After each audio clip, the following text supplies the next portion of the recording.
Olá, pessoal, como é que vocês estão? Tudo bem? Olha, esse é mais um episódio da websérie Propósito e o tema de hoje está imperdível. A gente vai falar sobre empreendedorismo social. Quer saber com quem? Dá uma olhada no VT.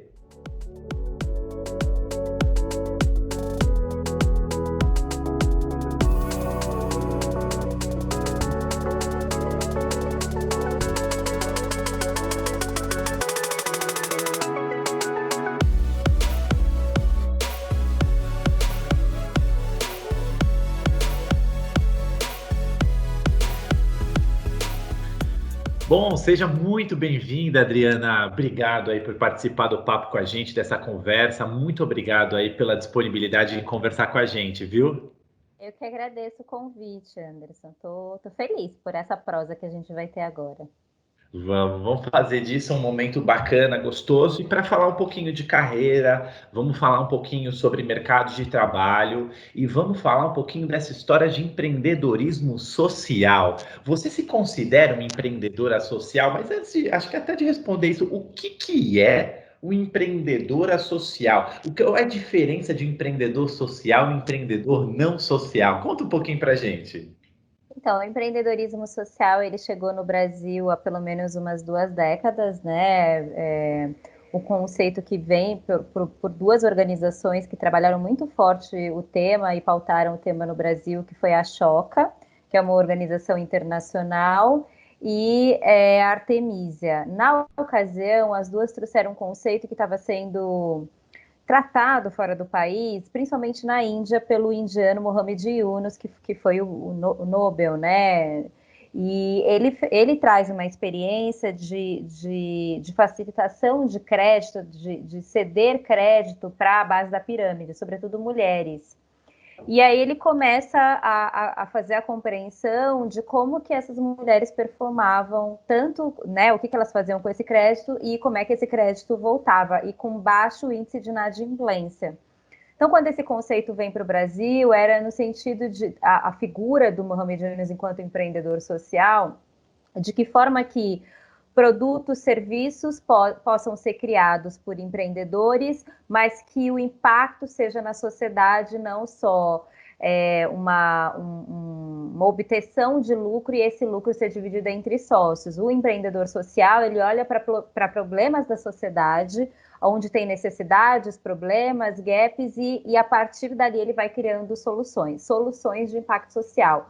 Ao mesmo tempo, é um tipo de produto ou serviço que precisa gerar riqueza, precisa gerar renda. Mas essa renda e essa riqueza, sim, mantém quem produz, mas, sobretudo, ele devolve, de fato, para a sociedade em outras ações de impacto social. Não é só para acúmulo entre sócios, mas para compartilhamento com uma sociedade, entendeu? Então, basicamente, a diferença entre empreendedores tradicionais e sociais é que o empreendedor social olha para dilemas e problemas da sociedade e tenta desenvolver algum tipo de ação, de produto ou serviço de impacto social. Curioso, assim, a gente diz que a sociedade ela é dividida em setores, né? O primeiro setor que é o governo, as instituições públicas, o segundo setor que é a iniciativa privada e o terceiro setor que é a organizações, ONGs. Estamos dizendo que empreendedorismo social está entre o entre o segundo setor e o terceiro setor, é quase um setor 2,5, assim? É isso mesmo. No mercado é conhecido, no ecossistema de negócios de impacto social, é conhecido como setor 2,5, mas do ponto de vista jurídico, institucionalizado, a gente não tem isso, não tem uma lei do setor 2,5, tem a lei das organizações sociais.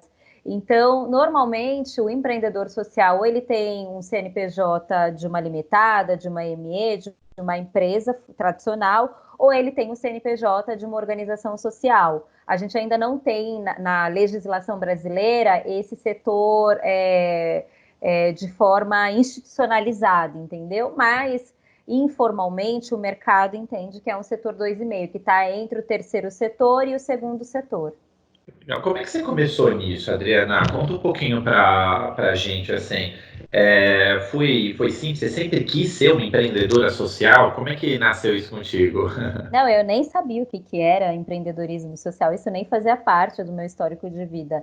Eu venho de uma família desprovida de recursos e toda vez que faltava grana em casa, minha bisavó que já passava dos 80 anos, sempre criava alguma coisa, ela empreendia, ela começou vendendo coxinha, fazendo coxinhas e eu ia para a rua para vender, depois ela fez marmitex, depois abriu a porta da nossa casa para ser um restaurante de comida caseira. Ela passava dos 80 anos, mas ela era muito sagaz na forma de empreender. Ela tinha uma visão 360 do negócio, de precificação, comunicação. Ela era semi-analfabeta, nunca frequentou nenhum tipo de escola tradicional de empreendedorismo, mas ela sabia como gerir a equipe dela, que era a nossa família, para aquilo que ela estava tentando, que era sobreviver. E quando eu fiquei desempregada, eu bebi muito na fonte da minha avó. É o que eu tenho em mãos, o que eu sei fazer e quem eu conheço. Que são, acho que a porta de entrada para o empreendedor é isso. O que eu tenho em mãos, né, a primeira coisa que eu vou conseguir acionar, que está fácil. O segundo é o que eu sei fazer, qual é a minha expertise. E o terceiro é a minha primeira rede de relacionamento. O dela era a rua, a nossa vizinhança, o peito de frango e a farinha de trigo. No meu caso, quando eu fiquei desempregada, eram as minhas roupas. Eu comecei a vender as minhas roupas, montei um brechó. Chamava Brechó da Troca. E à medida que eu ia fazendo as feiras e mercados alternativos de rua, eu fui entendendo que tinha um potencial em ter empreendedores negros que tinham produtos e serviços para serem comercializados. E aí eu crio a Feira Preta em 2002 para apoiar esse tema de empreendedorismo negro no Brasil. E aí em 2008 eu entro como fellow dessa ONG, a Artemisa, que foi a que ajudou a trazer o conceito para o Brasil. Passo por um processo de seleção dos mais de 200 empreendimentos. Desses 200 ficam 5 empreendedores. A feira é um desses empreendimentos e eu recebo um aporte financeiro para implementar o plano de negócios. É nesse momento que eu entendo o que é empreendedorismo, as terminologias, o que é empreendedorismo, o que é negócio de impacto social. E o que eu fazia, ele estava atrelado a esse conceito que estava chegando no Brasil, que era o empreendedorismo de impacto social. Que legal, você já era empreendedora social sem saber que era empreendedora social. Exatamente. Que maluquice, meu, muito interessante. E me diz uma coisa, você começou essa história então em 2002, já são quase 18 anos, foi inclusive a fundação, 2002 foi a fundação da Universia, ambos temos 18 anos de existência. Em 18 anos de existência, a Feira Preta já reuniu mais de 170, né, mil pessoas por todo o Brasil.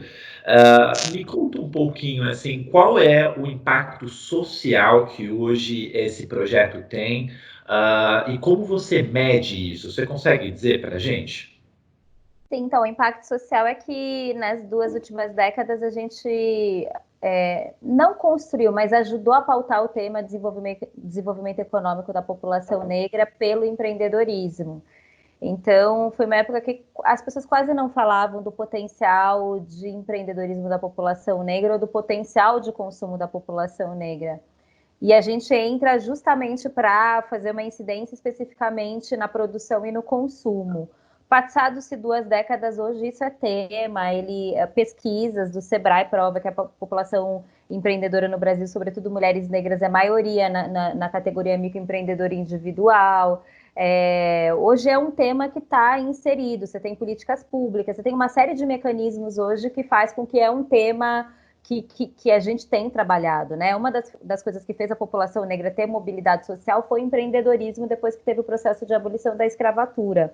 Os primeiros empreendedores sociais foram as mulheres negras, entendeu?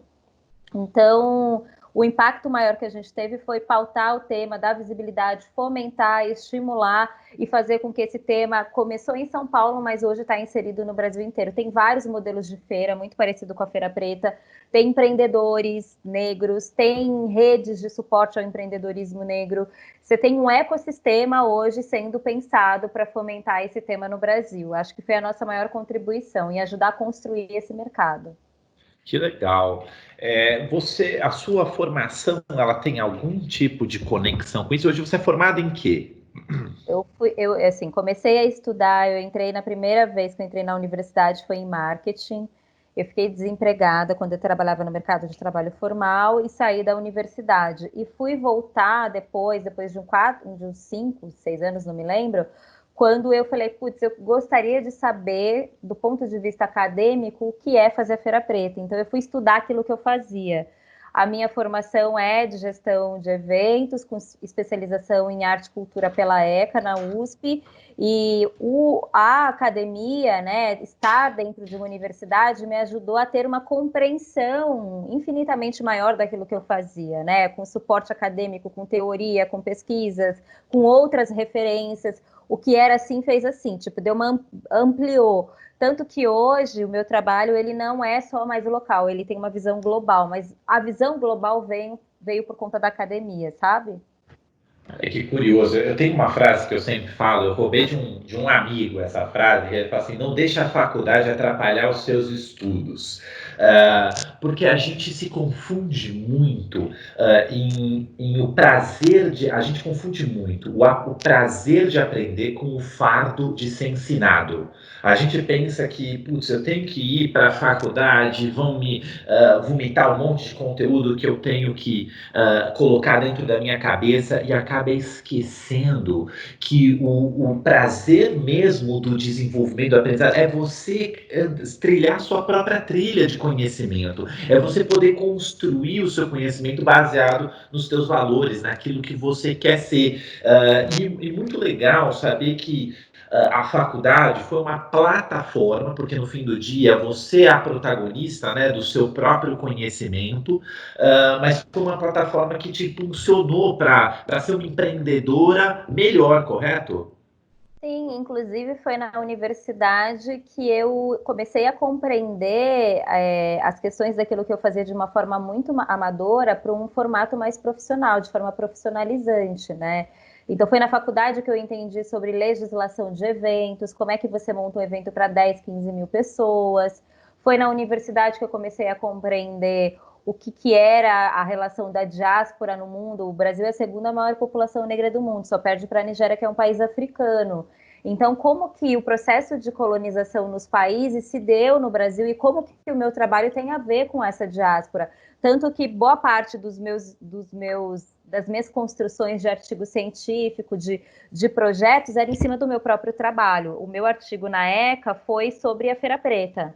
E o meu orientador, ele falou assim, olha, acho que você deveria estudar os mercados africanos, porque os mercados africanos de mais de 100 anos atrás têm muito a ver com o que você faz no Brasil, é quase um modelo intuitivo. E quando eu tive a oportunidade de ir para o Senegal, para a Colômbia, para os Estados Unidos, eu olhava essa prática que eu estudei nos livros e que eu via na Feira Preta, um padrão de comportamento e de fazer. Então, a academia me possibilitou olhar isso para além daquilo que eu fazia, mas tendo uma visão global, que tudo está meio que conectado. E de fato foi um prazer, assim.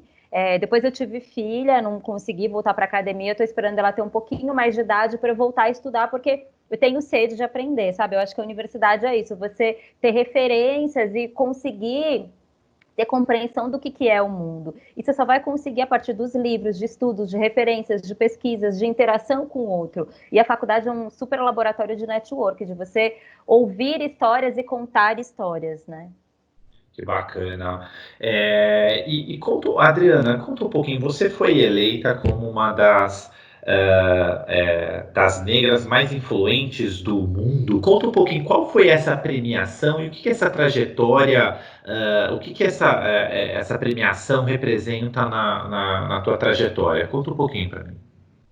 É importante falar desse episódio, porque em 2016 eu quebrei financeiramente fazendo a feira num desses espaços, num pavilhão, assim, eu tinha uma expectativa de 15, 20 mil pessoas, e naquele ano eu não levei nem 5 mil pessoas, sendo que parte do que gera de receita e o que paga as despesas era a frequência do público.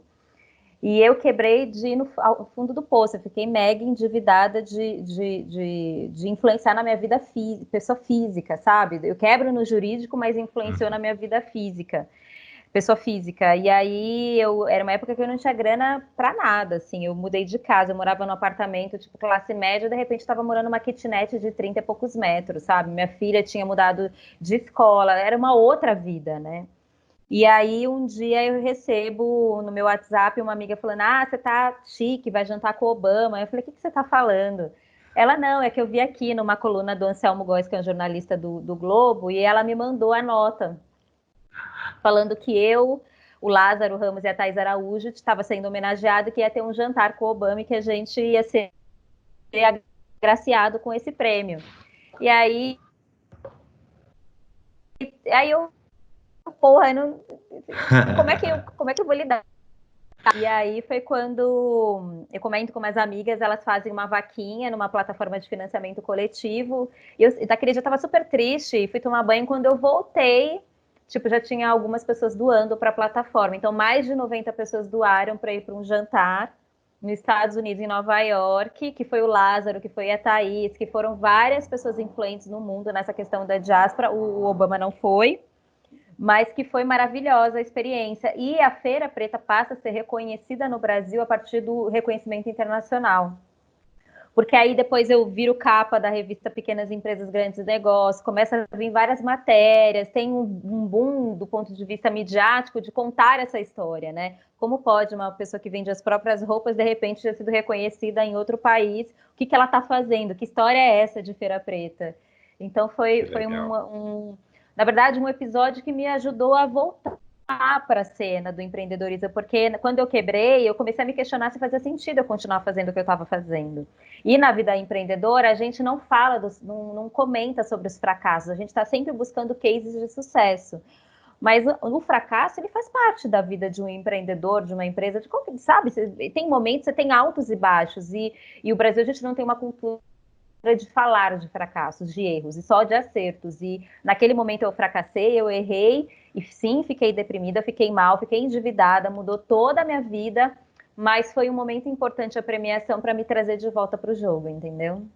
Nossa, muito importante esse seu depoimento, e eu vou aproveitar ele, inclusive, para pedir para você um conselho, uma recomendação, uma dica, e acho que principalmente para o jovem, para aquele menino ou para aquela menina preta, parda, que estão começando agora, um pouco da Adriana há 20 anos atrás, há 15 anos atrás, que está começando agora, que quer empreender, e que tem ainda um mar de possibilidades na frente dele, mas também vem carregando uma caixa de dúvidas e não sabe para qual caminho seguir.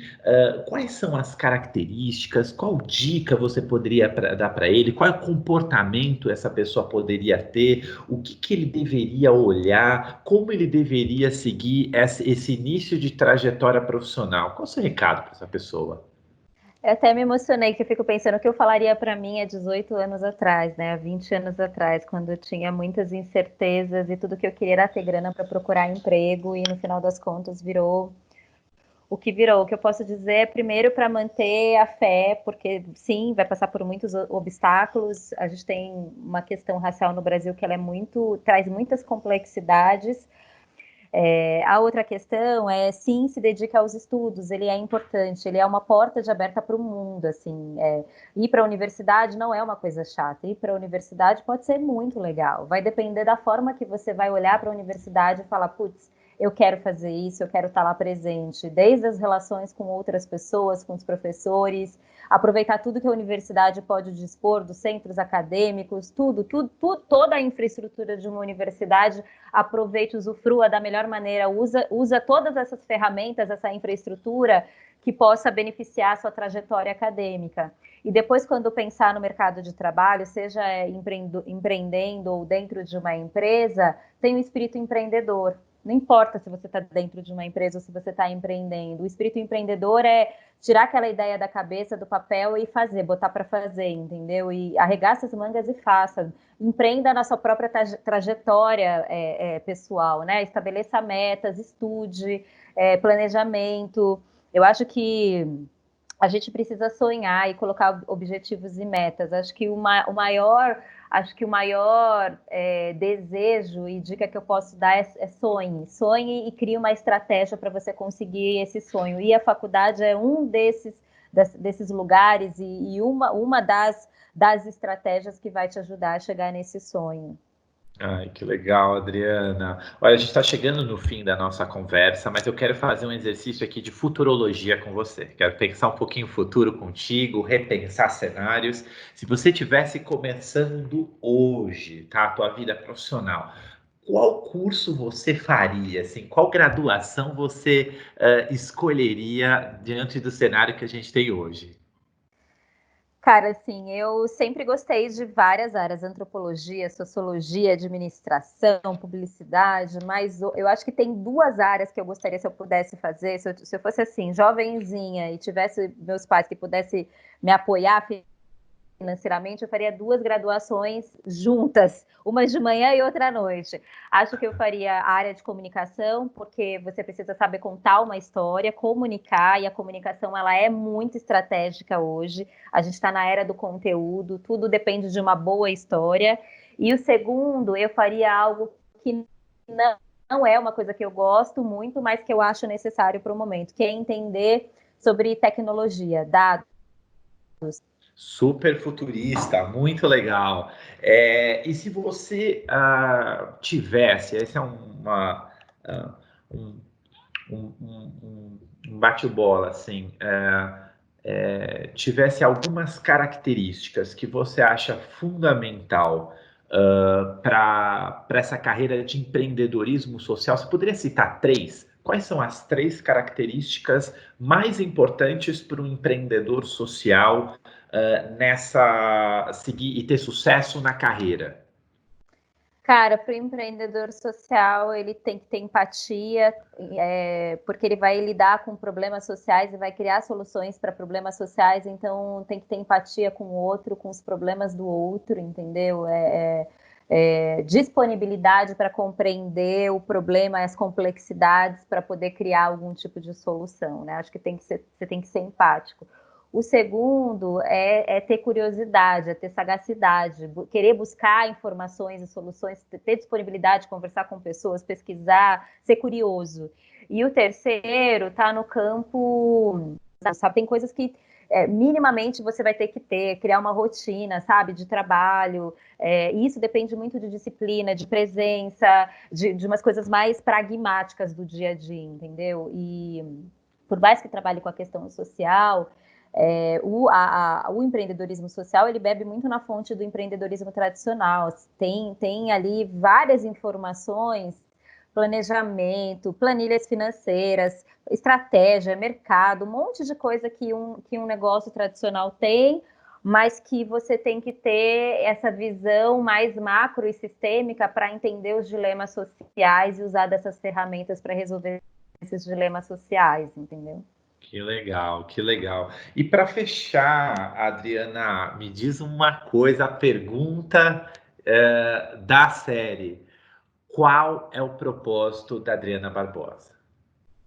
Cara, o propósito é deixar um legado para as futuras gerações. Minha filha tem 7 anos, o que eu faço hoje tem a ver com a geração dela, entendeu? Acho que o nosso propósito é deixar nossa marca nesse mundo, entendeu? Eu quero deixar minha marca e eu sei que o que eu faço para mim coletivo, comunitário, ele tem uma visão sistêmica para além do meu umbigo, entendeu? Eu acho que o que a gente, como é que a gente torna, como é que a gente se torna cidadão cívico, sabe? Que é o olhar para o outro e falar, putz, independente do que se faça, como que eu estou fazendo pode impactar, pode melhorar a vida de outras pessoas também. Então esse é o meu propósito, é por isso que eu vivo, é isso que eu faço, eu respiro, eu como, tudo que eu faço é sempre pensando nesse legado para as futuras gerações, entendeu? Ai, obrigado, o papo foi incrível. A gente Ai, está adorei. chegando no final, mas eu adorei aqui conhecer um pouquinho mais da tua trajetória, saber como você é guerreira, mulher, que montou um projeto tão bacana, que representa tanto do zero, de fato, uma empreendedora que olha a sociedade, que se importa com o social e que tem uma trajetória sensacional nesse mercado. Você é inspiração, Adriana. Obrigado por participar com a Ah, eu que gente. agradeço, Anderson. É um privilégio, assim, poder falar para a juventude, né, cara? Eu acho que cada vez mais a gente tem que se importar com a juventude, porque quem é que vai pegar esse bastão e seguir em frente é essa galera. Então, todo o meu respeito pela juventude que faz micro-revoluções. É isso. Obrigado, Adriane. E obrigado a você que está assistindo a gente, acompanhando. Toda semana a gente posta episódios novos. E te espero no próximo episódio da websérie Propósito. Até mais.